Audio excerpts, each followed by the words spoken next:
छी माधवी झा एक मैथिली गीत गाबै छी भोला बाबा के नचारी। अहाँ सब सुनू, पसंद आयत तऽ लाइक करो। भोला बाबा गौरी के हरलन ज्ञान, जोगिया जादू जनई छथिना।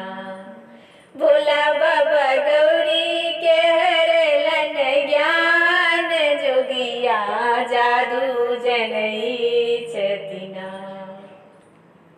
जखिन महादेव चलल बियाहन, जखिन महादेव चलल बियाहन, बसहा पीठ असवार, सासु मनायन परिछन चललनि, सासु मनायन परिछन चललनि, बर देखि गेलनि जमाई, जोगिया जादू जनई छथिना।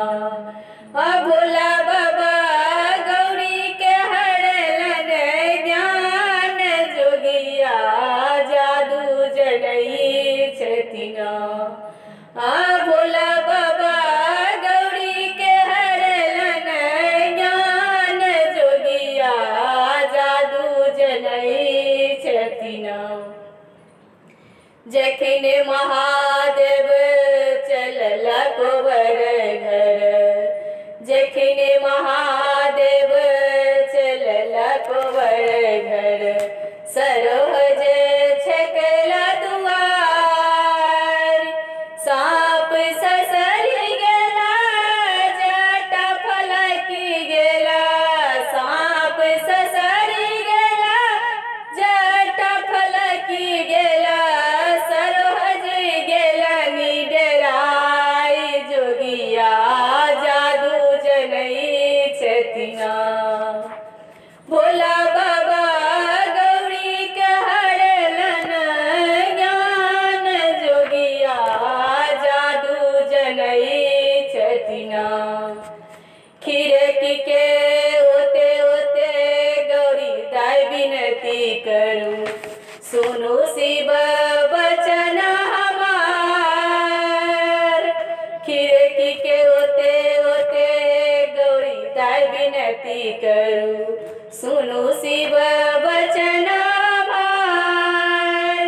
एक बेर रूप बदलियो महादेव, एक बेर रूप बदलियो महादेव, देखत नग्रक लोक, जोगिया जादू जनई छथिना।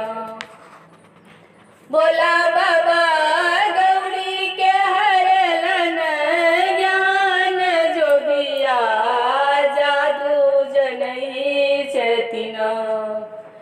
एतबा बचन जब सुनला महादेव, एतबा बचन जब सुनला महादेव, भय गेला दुतिया के चाँद, भय गेला दुतिया के चाँद, महादेव चाँद, जोगिया जादू जनई छथिना। भोला बाबा गौरी के हरलन ज्ञान, जोगिया जादू जनई छथिना। जोगिया